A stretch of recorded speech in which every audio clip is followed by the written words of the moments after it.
coloca as frases bem adequadas para que os efésios que ali cultuavam e serviam ao Senhor, ele pudesse entender o propósito de Deus para com a vida da humanidade.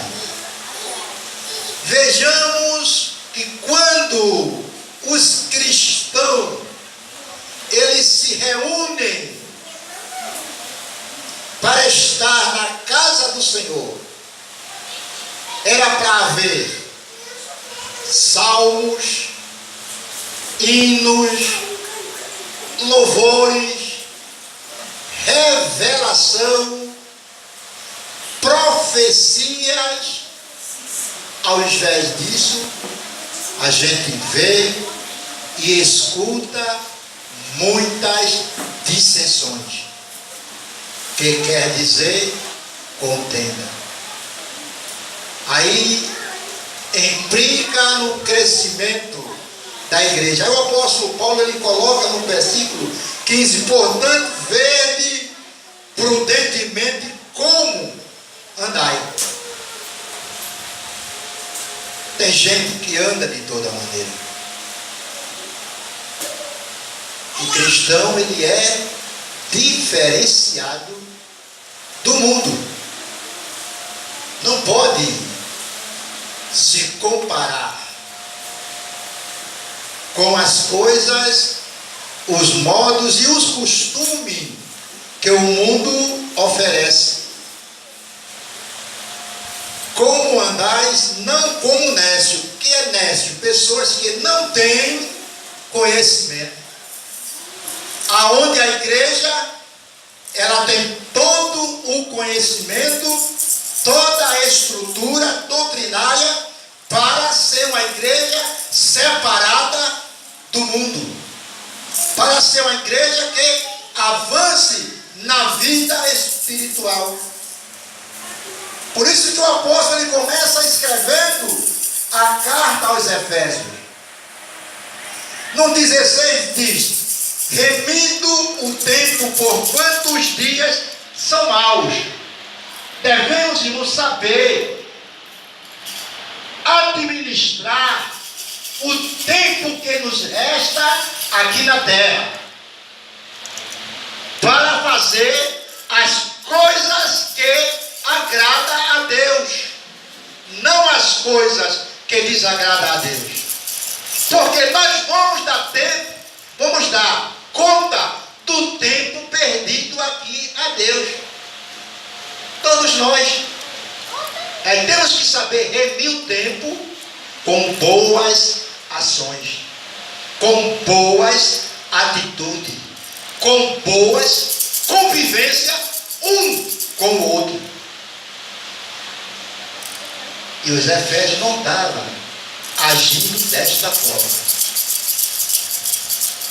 Aí quando se reúne o propósito da igreja é estar reunida e unida, unificada, para que haja o que já foi dito: salmo, cânticos, louvores ao Senhor. Ao invés disso, muitas dissensões havia na igreja dos Efésios.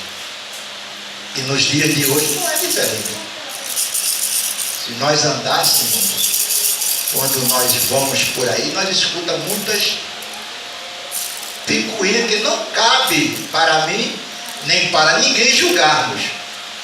Mas cabe a mim, como experiência de vida, para que eu possa ficar na posição a qual o Senhor me chamou, que é de ser servo. Servo é para servir.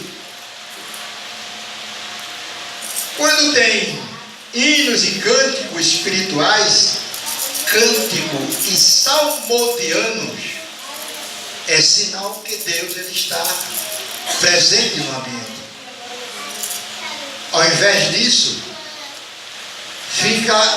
A igreja de Efésios ficava naquelas dissensões, conversas dentro do culto, no lugar de prestarem a atenção, ficavam conversando um com o outro. O apóstolo chama a atenção deles, para que eles soubessem administrar o tempo que lhe resta na terra, para adorar ao Senhor, em vez de estar conversando baboseira. É a Bíblia quem ensina, é a Bíblia quem fala. E em Atos, irmãos, mostra que quando os irmãos em Atos dos Apóstolos, 5 primeiros capítulos, se você começar a ler, do capítulo 1 até o capítulo 5, você vai ver que os irmãos, ele andava unificado, em uma só união, em um só propósito e em um só pensamento. Quando a igreja faz isso, aí Deus aparece. Porque a igreja de Atos, ela crescia continuadamente. Porque a Bíblia nos revela que dentro daqueles crentes existia temor. Eles viviam todos os dias no templo. A Bíblia, ela fala em templo, mas naquele tempo os crentes primitivos não tinham um templo como nós temos hoje. Eles iam aos templos dos sacerdotes, templos romanos, templos dos galileus, que não eram templos de pessoas cristãs. Ficavam no pátio, mas assim mesmo eles adoravam ao Senhor Jesus. Glória a Deus. Hoje nós temos um templo para adorar com liberdade e não vemos esta adoração. Vemos um empurrado com o outro. Aí Deus não pode operar. A primeira pregação de Pedro, quando a Bíblia diz no capítulo 2 e versículo 2 que estavam, ele colocou bem no plural, estavam todos reunidos. Quando se fala reunião, se fala em assembleia, em um só propósito. Na vida secular, quando a Câmara de Vereadores, ou de deputado, ou de Senado, se reúne, é para um propósito e para um objetivo. Ele não muda o foco do que quer por nada, nem para nada. Glória a Deus. Nesse caso, os discípulos do Senhor estavam em um só propósito. Quando Jesus disse: ficai em Jerusalém, até que do alto sejais revestidos de poder. Então ele estava com o propósito de estar ali para ser revestido do poder de Deus. Foi quando Deus mandou um vento meio impetuoso e todos foram cheios do Espírito Santo. Glória ao nome de Jesus. Glória. Muitos pensam que ser cheio do Espírito Santo é falar em línguas. Não. É pular? Não. É correr? Não. É profetizar? Também? Não. Ser cheio do Espírito é você ter o temor de Deus na vida. E quando se tem o temor de Deus, aí Deus aparece. Aí vem, você ama, você perdoa, você ajuda, você aconselha, você não quer o mal do seu próximo. Não. Porque você está cheio e cheia do Espírito Santo. Glória a Deus. Quando se fala em língua, se edifica a si mesmo. Por isso que o apóstolo Paulo diz: bom seria que todos falassem em língua, mas que profetizassem. Por quê? quem profetiza é maior do que quem fala em língua. Porque o que profetiza edifica a igreja. E quem fala em língua edifica-se essa igreja. Então, quando se tem um só propósito, aí Deus aparece. Mas quando o propósito ele é dividido, no capítulo 3, 1 Coríntios, versículo 1 e 2, veja só o que é que acontece com a divisão. Quando não se tem um propósito, um objetivo real na presença de Deus. Aí o apóstolo Paulo diz: e eu, irmão, não vos pude falar como a espirituais, mas como a carnais, como a menino em Cristo. O apóstolo Paulo diz: vocês ainda não estão preparados. Vocês ainda não estão na posição de fazer alguma coisa para Deus, porque vocês ainda são menino em Cristo. E a gente sabe que menino se machuca à toa, fere-se à toa. O versículo 2, aí o apóstolo Paulo continua: como leite vos criei, e não como manjar, porque ainda não podeis, nem tampouco ainda agora podeis. O 3, porque ainda sois carnais, pois havendo entre vós invejas. Vê que absurdo, uma igreja de Corinto, a única igreja que possuía os 9 dons espirituais, e havia isso. Aí o apóstolo Paulo foi necessário falar como houve para exortar a igreja de Corinto. Aí diz: porque ainda sois carnais, pois havendo entre vós inveja, contenda, dissensões, não sois porventura carnais, e não andais segundo os homens. Quando se é de Cristo é diferente. Quando você tem Cristo na vida é diferente. Foi que nem aquela história que eu contei aqui outro dia. Professor judeu, ateu aliás, não cria em Deus, chegou diante da escola e da graça. Tinha um aluno novato, todos os alunos já tinham passado pela mão desse professor, crentes, alunos crentes, que servia a Deus, mas já tinha passado na mão do professor, e todos não tiveram coragem de fazer o que esse moço fez. E o professor já estava com um alvo dentro da gaveta. Aí disse: olha, não existe Deus. Aí perguntou a um, perguntou a outro, todo mundo não tinha resposta, porque não tinha Deus na vida. Aí o rapazinho novato do grupo disse: ei, professor, Deus, ele existe, porque ele falou comigo nesta tarde. Aí o professor olhou para ele assim: olha, esse irmão é diferenciado. E crente que tem Cristo, ele é diferenciado. Queira o inimigo ou não queira, queira seu irmão ou não, você que tem Cristo na vida é diferenciado. O brilho é diferente, a ação é diferente, a certeza é diferente, a convicção é diferente, a sua vida é diferente, porque tem Cristo na sua vida. Aí o professor disse: olha, você disse que tem Deus, eu vou lhe provar que não tem Deus. Eu vou pegar esse ovos, vou soltar ele no chão.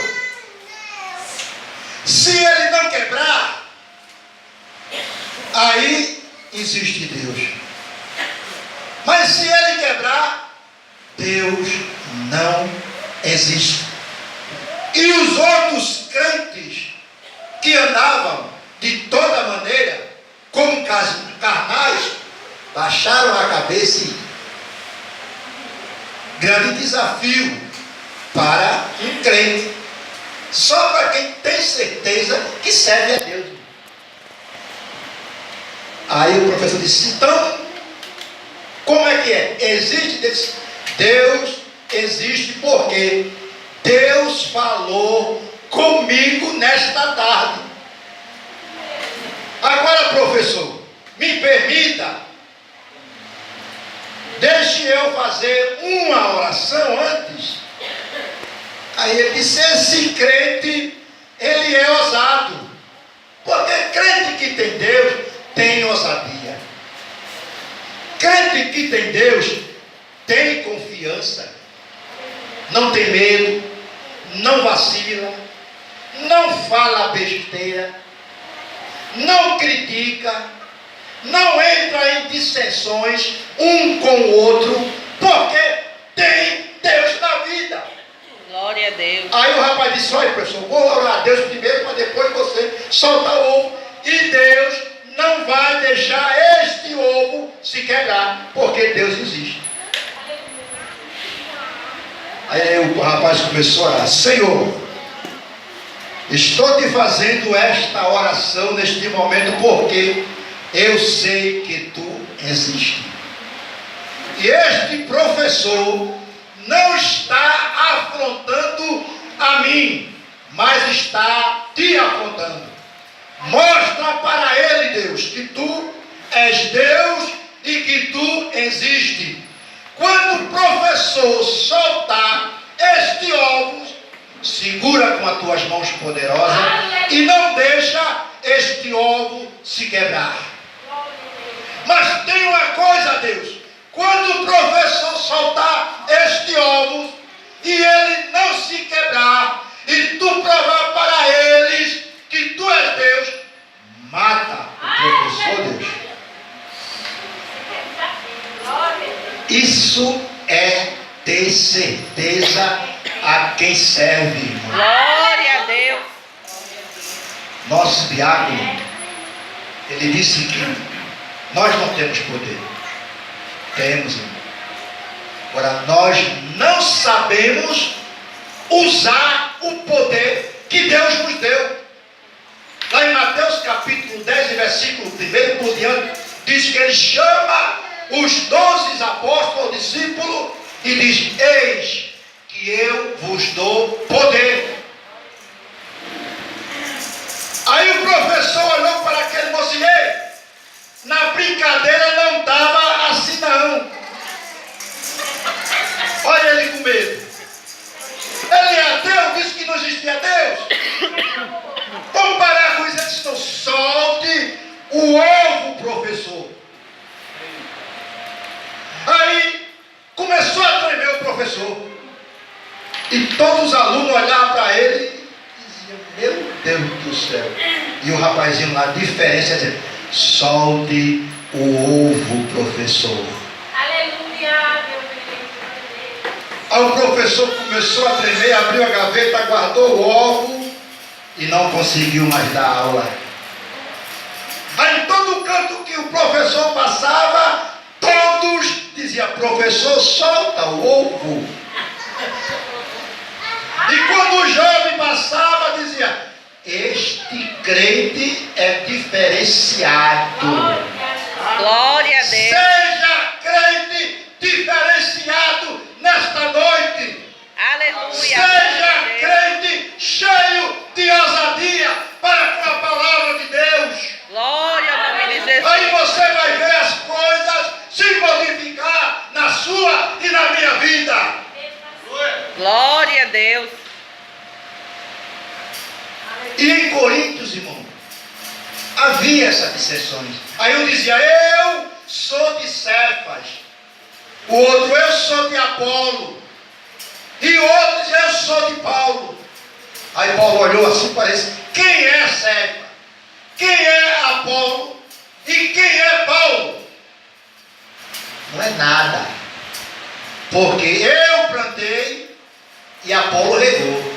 Mas quem deu crescimento foi Deus. Glória a Então, Deus. quando nós nos reunimos, é para ter isso: milagre, batismo, línguas estranhas, profecias, revelações, visão de Deus. Ao invés disso, a gente escuta muito conversaria. É um levantado para lá, um levantado para cá. E Deus fica onde? Vamos saber administrar o tempo que estamos na presença do Senhor. Glória a Deus. E a igreja de Atos, ela crescia continuadamente, irmãos. Na primeira pregação de Pedro foi quase 3.000 almas. Veja, será que esse homem tinha intimidade com Deus? Será que esse homem, ele fazia a vontade de Deus através de Jesus Cristo? Glória a Deus. Então a igreja só vai crescer quando todos tiverem um só propósito e um só pensamento. Entrar em acordo um com o outro. Não havendo dissensões. Tem que haver organizações. Atos dos Apóstolos, capítulo 1, versículo 14.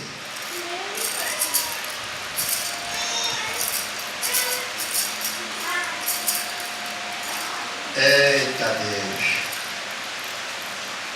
Todos estes perseveravam unanimemente em oração e súplica com as mulheres e Maria, mãe de Jesus. Todos. Todos. Que diferença da época de hoje, não é, não, irmão? Enquanto tem 3, 4, 5 ali, tem 5, 6, 7, 8 está trabalhando. Aí nem recebe quem atrapalha e nem recebe quem quer receber, porque não escuta direito e não vai compreender o que Deus está falando.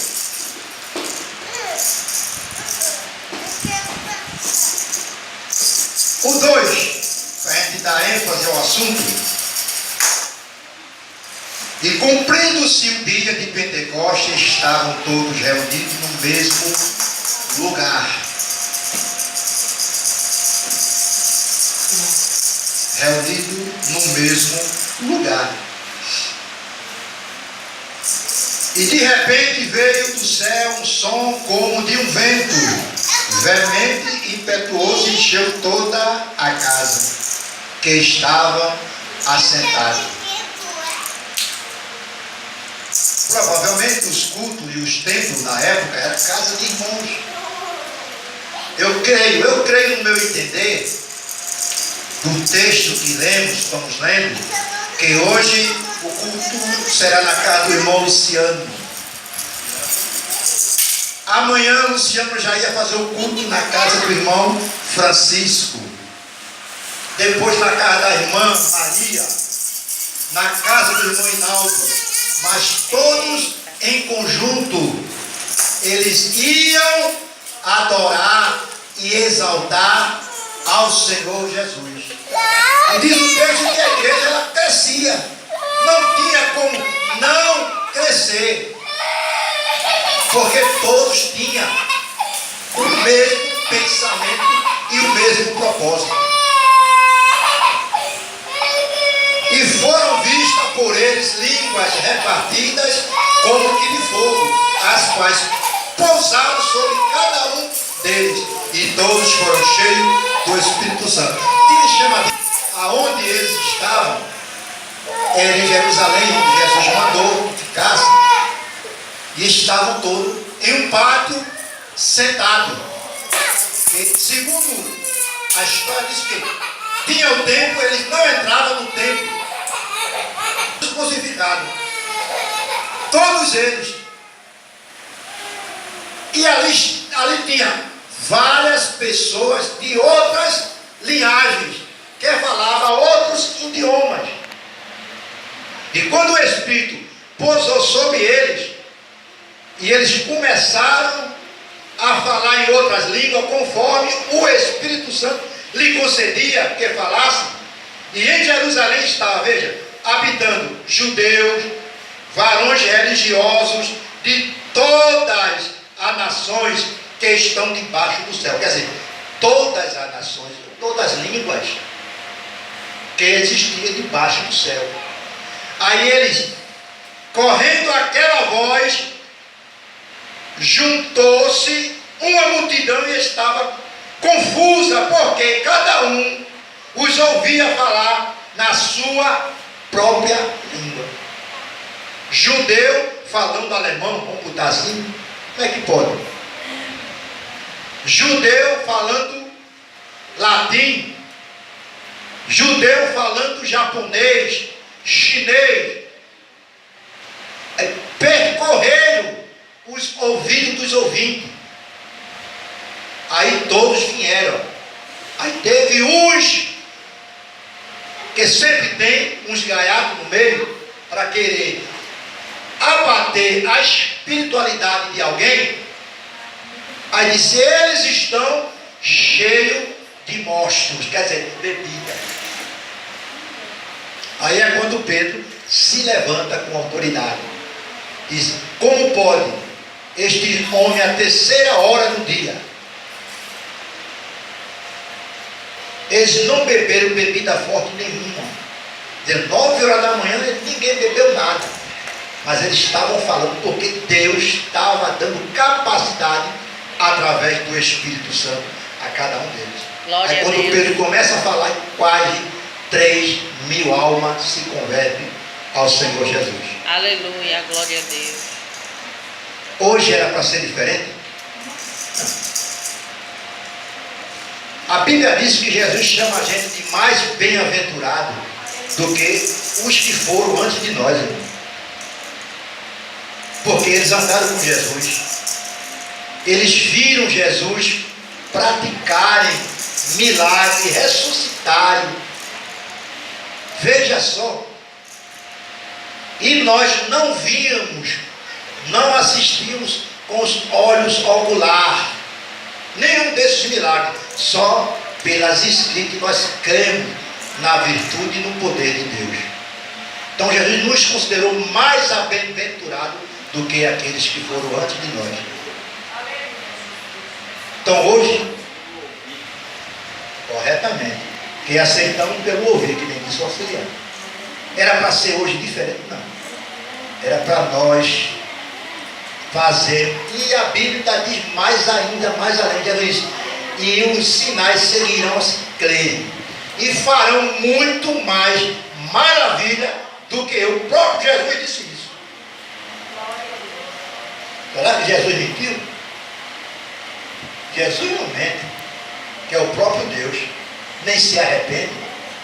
Se ele falou que era para a gente fazer muito mais do que ele, a gente tem condições de fazer. Mas infelizmente há no nosso meio algumas capas de acã embutidas que atrapalham a obra de Deus crescer. Aí entristece o irmão Inaldo que está querendo avançar, entristece a irmã Maria, a irmã Miriam, o irmão auxiliar o Tiago, está querendo ir, chega na frente, tem uma capa de acã, atrapalhando o andamento da obra de Deus. Não tem como Deus operar. Mas Deus quando quer operar? Realmente, Deus quando quer operar. Entenda bem o assunto. Deus quando quer operar, ninguém impede, né? Não diz assim, no capítulo 43 de Isaías, se não me engano? Operando eu, quem impedirá? Ninguém. Mas aquele Deus que ele tem todo o poder e todo o domínio para fazer o que quer, a hora que quer e quando quiser. Mas o pecado impede de Deus operar. A desobediência impede de Deus operar. Tem 10 pessoas aqui pronto para receber, mas Deus não vai operar porque está o pecado dentro da igreja acumulado. Muitas vezes, muitas pessoas sabem que está em falta, não pedem perdão e Deus não opera. É verdade, Jesus. Então, quando se reunir, tem que ter essas coisas: amor, fraternidade.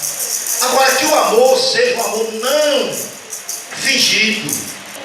Ame ao seu próximo como a si mesmo. Se eu não amo o meu diabo, eu vou me amar como? Como eu vou me amar? Não tem como, irmão. Eu estou vegetando. Se eu não perdoar, como eu vou ser perdoado? É fato, é Bíblia. Tem nada de carapuça, de indireta para ninguém, não. É a Bíblia que ensina. Essa lição é para mim corrigir a minha vida. É para eu melhorar a minha vida espiritual. Cabe a mim querer ou não. Deus não vai forçar ninguém a fazer aquilo que não quer. Porque você e eu temos um livre-arbítrio de fazer o que se quisermos.